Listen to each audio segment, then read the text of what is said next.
ব্রেকআপের 5 বছর পর মিলানের কাছে ছেলেটার ফোন আসে। হ্যালো, কে বলছেন? জানতাম তুমি আমাকে চিনতে পারবে না। কে আপনি? তোমার সেই পাগল যে তোমাকে পাগলের মতো ভালোবাসতো। ও আপনি তো ফোন দিছেন কেন? আমি ফোন রাখলাম। একটু দাঁড়াও প্লিজ, একটু কথা বলবো। আমি অপরিচিত কারোর সাথে কথা বলি না। একটা সময় তো অনেক পরিচিত ভাবতে আমাকে।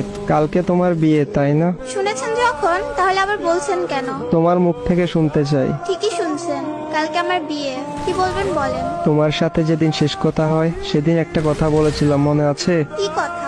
এটাও মনে নেই? বলেছিলাম যেদিন তোমার বিয়ে হবে সেদিন এই দুনিয়া থেকে হারিয়ে যাব। শুধু শুধু পাগলামি করবেন না। সত্যি আমার কপালটা একবারেই খারাপ।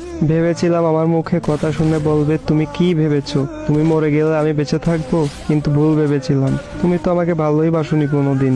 জানো, আমি একবারে একা হয়ে গেছি, বাসা থেকে চলে এসেছি।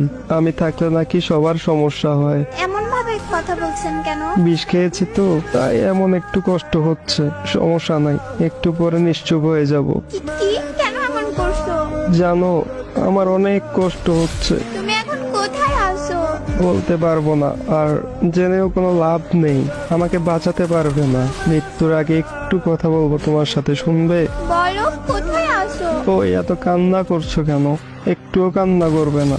জানো,